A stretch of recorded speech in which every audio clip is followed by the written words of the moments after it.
तो वहीं शोक इस वक्त पूरे अमेरिका में देखने को मिल रहा है और यही वजह है कि व्हाइट हाउस का झंडा झुका हुआ है।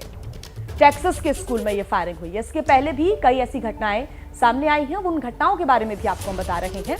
2012 की बात करें तो फायरिंग हुई थी जिसमें 26 लोगों की मौत हो गई थी। टेक्सास के अल्पाइन स्कूल में यह फायरिंग हुई थी और एक बार फिर कुछ वैसी ही घटना सामने आई है। गोलीबारी में एक छात्रा की मौत हुई। 2018 की बात करें तो टेक्सास के सेंट फे स्कूल में भी फायरिंग की घटना सामने आई। 17 साल के बच्चे ने गोलीबारी की थी और उसके बाद एक बार फिर स्कूल में दहशत फैल गई। गोलीबारी में 10 लोगों की मौत हो गई। और इसी पर ज्यादा जानकारी के साथ हमारी संवाददाता मधु भाटिया झा हमारे साथ जुड़ गई हैं।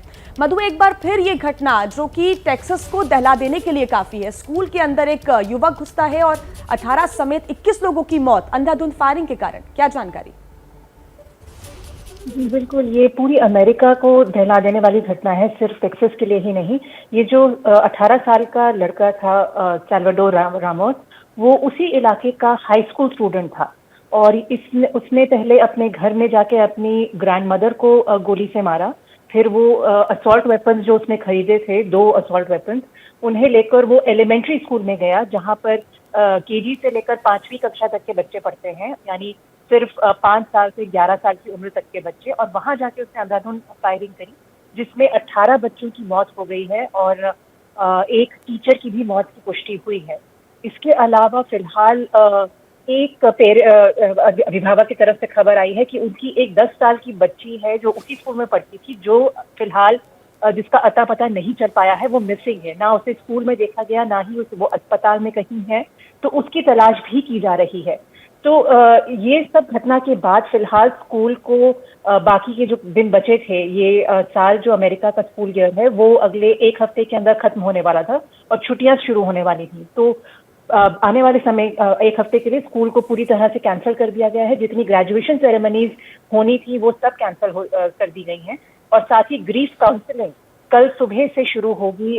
उस इलाके के जितने भी लोग हैं जो आके बात करना चाहते हैं, जो बच्चे इस स्कूल में सरवाइव किया है जिन्होंने, वो ट्रॉमेटाइज हैं, उनको दहशत से भरे हुए हैं, तो अगर वो आकर किसी काउंसलर से बात करना चाहते हैं, माँ बाप काउंसलर से आके बात करना चाहते हैं, तो वो उनके लिए एक स्पेशल सेशन कल सुबह से शुरू किया जाएगा। मधु, वाकई इस वारदात ने सभी को झकझोर कर रख दिया है, खासकर अगर हम अभिभावकों के लिहाज से बात करें तो। लेकिन बड़ा सवाल, क्या इस बात की जानकारी मिल पाई है कि 18 साल का युवक क्यों एलिमेंट्री स्कूल के बच्चों को टारगेट बनाता है? फिलहाल सैल्वाडोर रामोस ने ऐसा क्यों किया ये बिल्कुल सामने नहीं आया है। अभी पुलिस के सारी जो जानकारी पुलिस रिलीज कर रही है, बहुत धीरे धीरे कर रहे हैं और उनकी पूरी तवज्जो इस बात पर है कि बच्चों की क्या मानसिकता है। फिलहाल जो स्कूल का एरिया उन्होंने सुरक्षित करा है उस पर वो टारगेट करके धीरे धीरे जानकारी रिलीज कर रहे हैं। लेकिन रामोस ने ऐसा क्यों किया और उसके पीछे उसकी मंशा क्या थी, उसकी जांच फिलहाल चल रही है और वो जानकारी सामने नहीं आई है। जी मधु, बहुत शुक्रिया आपका इस पूरी जानकारी के लिए। और अमेरिका में एक बार फिर फायरिंग में बच्चों की जान गई है। टेक्सास में ये वारदात हुई जहां 18 साल के युवक ने एलिमेंट्री स्कूल के बच्चों को निशाना बनाया, अंधाधुंध फायरिंग की और ये भी जानकारी दी मधु भाटिया ने कि उसने स्कूल पहुंचने से पहले अपने घर में अपनी दादी पर भी हमला किया था। एक बार फिर गोलीबारी से दहला अमेरिका। टेक्सास के एक स्कूल में अंधाधुंध फायरिंग। अमेरिका के टेक्सास के एक प्राथमिक स्कूल में बंदूकधारी ने अंधाधुंध फायरिंग की है जिसमें 18 बच्चों और एक टीचर समेत 21 लोगों की मौत हो गई है। इस हमले में कई लोग घायल भी हुए हैं। सुरक्षा बलों ने जवाबी कार्रवाई में हमलावर को मार गिराया है। टेक्सास के गवर्नर ग्रेग एबॉट ने इसे टेक्सास के इतिहास में गोलीबारी की सबसे बड़ी घटनाओं में से एक बताया है। What happened in Uvalde is a horrific tragedy that cannot be tolerated in the state of Texas. And there is swift action being taken by local law enforcement as well as the Texas Department of Public Safety. They obviously now know who the shooter was, and the shooter is no longer alive. बताया जा रहा है कि हमलावर 18 साल का एक युवक था और वो उवाल्डे के प्राथमिक विद्यालय में फायरिंग करते हुए घुस गया। इसके सामने जो भी आया उसके ऊपर गोलियों की बौछार कर दी। हमलावर का नाम साल्वाडोर रामोस बताया जा रहा है। हालांकि हमले की वजह अभी तक साफ नहीं हो पाई है।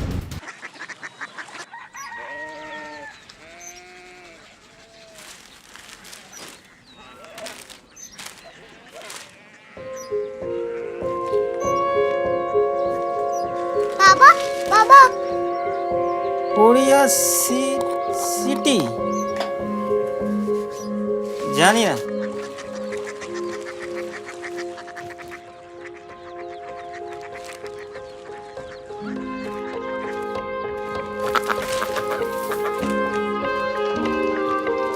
कोरिया सिटी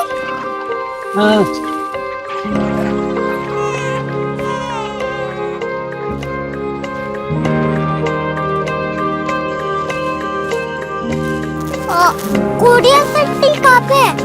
शहर अंग्रेजी लगे हैं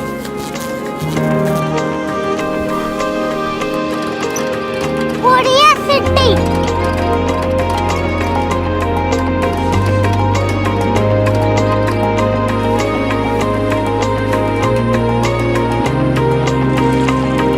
वो बहुत दूर है।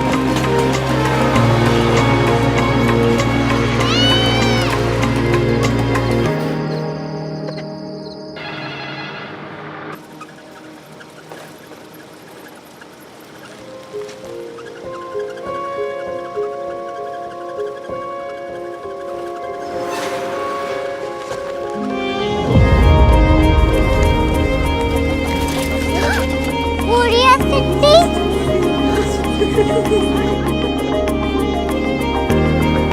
दुनिया को कुछ लोग बड़े होते हैं। कोरिया सिटी कहाँ है? प्रोफेसर साहब को पता होगा। हो ये छोटा वाला ग्लोब लगता है और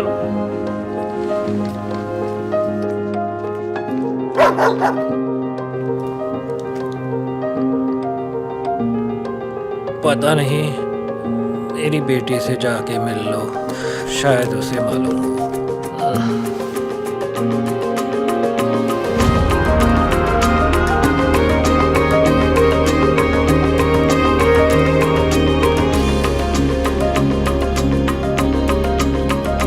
हाय,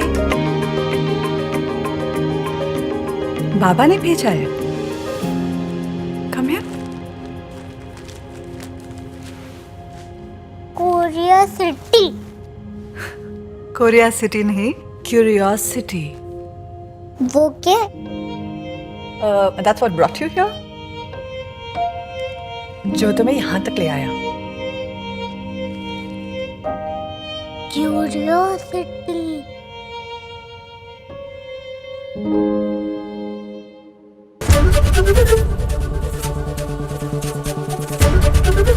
एबीपी न्यूज आपको रखे आगे।